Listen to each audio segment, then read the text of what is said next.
Hi YouTube, welcome back to Wtf Rc Cars. So we've got a requested video here. This one is for the PL18, but most of what I'm going to cover here you'll be able to find on all the Flysky transmitters, and it's to do with the BVD, or the battery voltage detection cable. And I've had a few people message me and say when they connect it up they constantly get in sort of alarms saying receiver battery low or whatever. It's alerting that one of the batteries are low. So I'm going to run you through a quick setup on the PL18, show you how to connect it and show you what some of the alarm settings do, so you can get a more usable readout from the BVD cable and the various voltage monitoring on these transmitters. So let's bring you in for a close-up look, see how we get on with this one. So first off, we've got multiple different types of receivers. You've got the ground receivers that are generally yellow, or the waterproof ones are blue. You've got the orange receivers that are also the enhanced receivers, and all of these have a BVD port on them. And these are the ones that you don't bind in classic mode, so it'll be the LoRa or one of the other settings. But basically these have the new ports on them and they're listed as enhanced receivers. Don't matter which way around we do this. So if we go for one of the flight receivers, basically we're going to want to give it a power source. So for this I'm just going to use a basic ESC, and then we're going to have to use our BVD cable, and there is one specific port for this on these receivers. So on this one it's that port right on the end. If you've got one of the ground receivers, it's going to be the port right on the end on that one. So let's just give it a servo. So we've got a basic setup, and then if you are going to monitor the battery that is ultimately powering the receiver, so if it's coming through the ESC, you only need to use the positive. You do not need to connect the negative. So if we plug in as battery to run as ESC, and then all we need to do is connect the positive. We do not need to connect the negative, so you can tape that up. And then, so if we press an Alt bind button, pop this into bind mode, then we can power up our transmitter. Let's get focused on the PL18 screen. So for this I've just got a basic setup. We've got it set up as a car. I've just got it set up as test. So if we look, we've just got it set. Car mode is selected. We've got it set as a wheel driven vehicle basically, and most of that's pretty irrelevant for this. So if we come into bind, we've already got our receiver set in bind mode. So if we then click bind, it tells you the receivers that it's not compatible with in that mode. Bind successful. So we've now successfully bound. If we pop out of this, we can click on our sensors. If we scroll down, we can see our BVD voltage is being detected at 7.7 volt. If we go into sensor setup, we can move our sensors around here. This is how they'll be displayed on the Home 2 screen. So if we wanted to swap the BVD with the RX, we can come in here, choose sensor, choose RX for that one, and then down to this we can choose all the way to bottom, we should get as BVD. So if we pop out and then go on to our Home 2 screen, we've got as RX voltage, which would be our BEC. This is where a few people get confused. So that's going to be whatever voltage your ESC is outputting to your receiver is going to show us the RX voltage. Then we've got our BVD. So if we want to add that, we've got that showing at 7.7 volt, and you can move it around to any of these.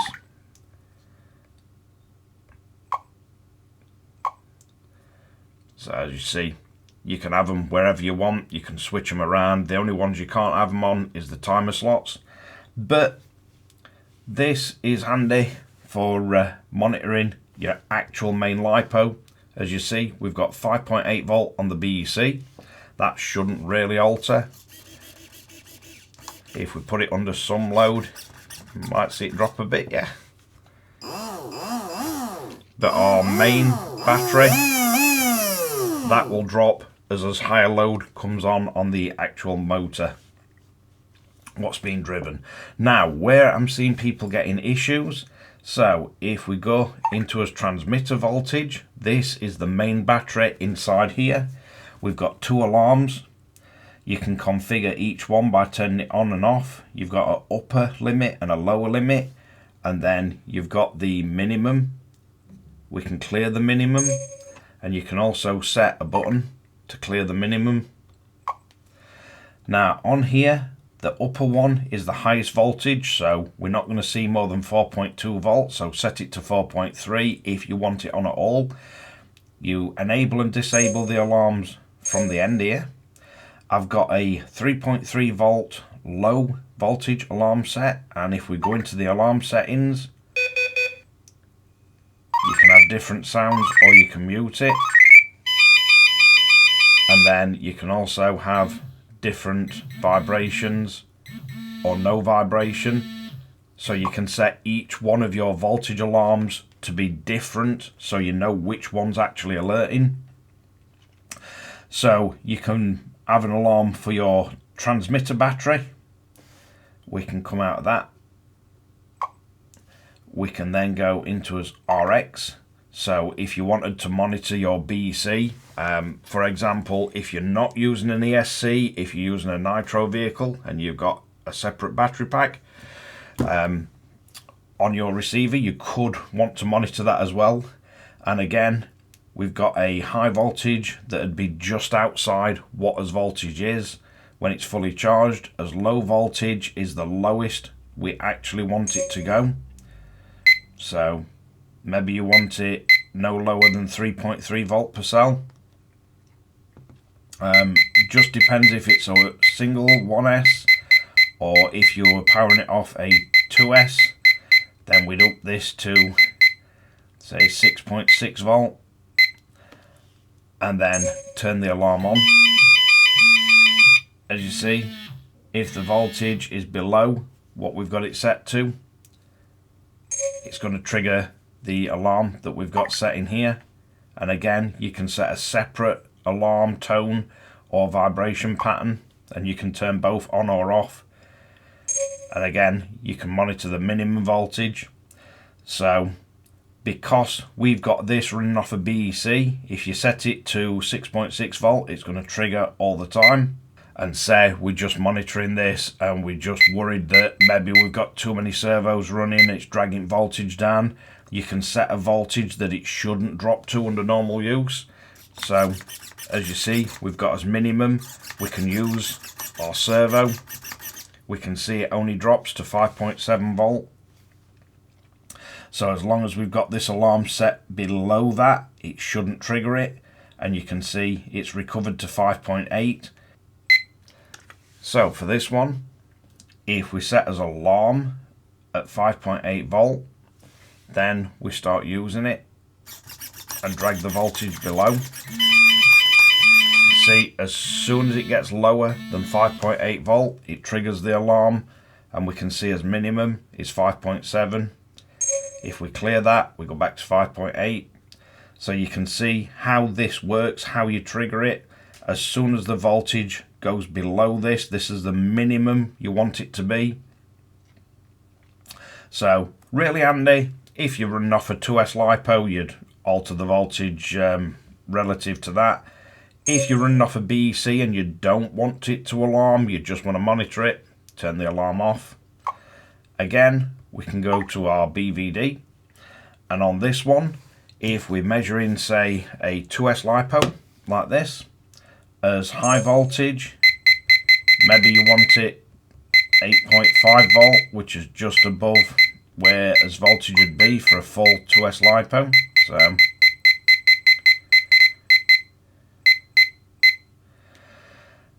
So you've got a high voltage alarm.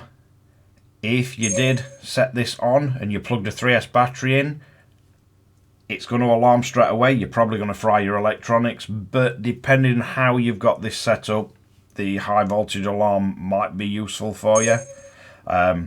Maybe you've got some high voltage 2S lipos and you do not want the voltage going above that because you've got other sensitive equipment. But the low voltage, if we're looking at 2S, so we're going to set this. I personally won't want them going below 3.3 volt per cell, so you'd set that to 6.6 volt, turn the alarm on. If we clear as minimum voltage, you can see it's 7.6 volt, so we're way outside the actual voltage for the alarm. Again, we can change what the alarm is and the vibration pattern. So for this, if for whatever reason as voltage drops, and I can simulate that by unplugging it, we're going to get the alarm. When as voltage is within range, it's going to automatically cancel the alarm. Now for this, you could also monitor an external battery. So if you've got, say, a rock crawler or an excavator or something, and you want to monitor an external battery that's powering your lights, for example, what we can do is, because there is no ground loop on this, you would have to use the negative and the positive this time, because this battery is in no way connecting the negative to the receiver, so you need to give it both positive and negative. If it's the battery that in any way is connected through the negatives on the ESC to the receiver, so any LiPo that's ultimately powering the ESC and the receiver, you do not need the negative pin. If it's a complete standalone battery that's just going to be powering something else, you do need to give it the positive and negative. And again on here, we can set the lower voltage, 6.6 volt, so this is a 2S, so as soon as it gets to 6.6 volt or lower, we'd get the alarm triggering, and then when I plug it back in, it's going to cancel the alarm. And again, high voltage, maybe you've got a few of these packs and this is a HV LiPo, so it will charge up to a slightly higher voltage than a normal 2S LiPo. If your lights are sensitive and it would blow them at full voltage, you can set your max voltage alarm, so if it goes above that, so if you accidentally plug it in and the battery's above 8.4 volt or whatever your pack is, it will alarm straight away and stop you pressing the button on your transmitter to turn your lights on. So yeah, very useful, loads of different settings. But basically, if you've got an alarm triggering constantly, once you've plugged one of these things in, it's probably because you've got one of these alarms set. You can just use it to monitor and turn the alarms off. So if you don't want any alarms, make sure the trip switches are all off on all your relevant voltages. The most useful alarm is the lower one, I would think, for most people. You're not really going to be plugging alarms in, plugging batteries in that are higher voltage than what they should be on most things.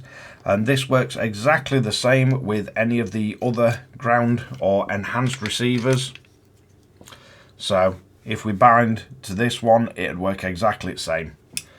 But yeah, hopefully that gives you a rough guide through and a bit of information.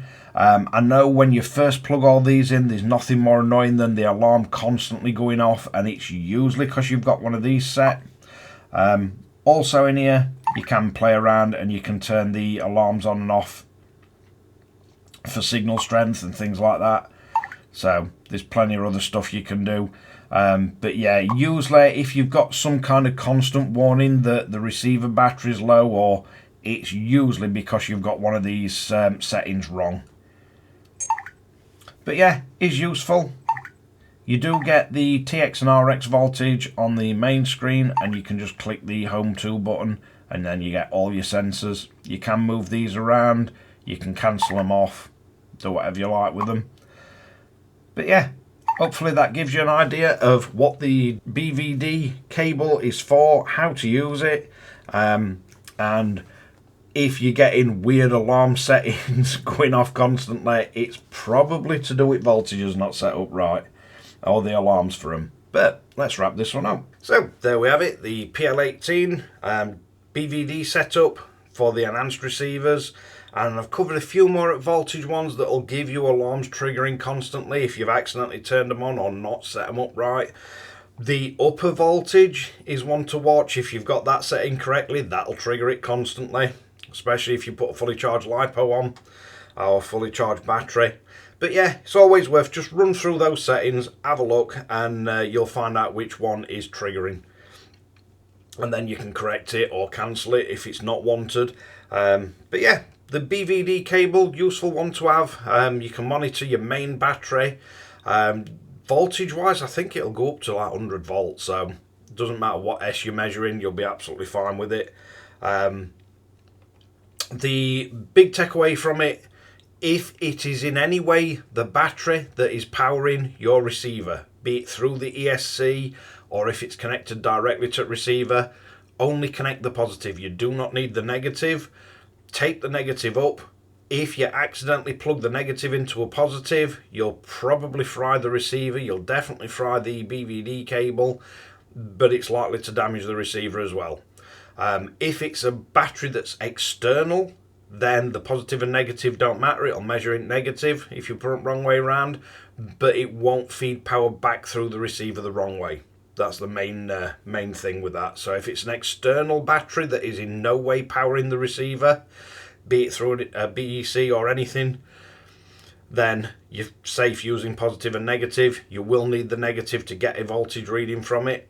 If it's the one that powers the receiver in any way, then you do not need the negative, and be very careful where you plug the negative. Thanks again for watching Wtf Rc Cars. Don't forget to like and subscribe, hit the notification bell, share to friends and family, and catch you guys again in the next one.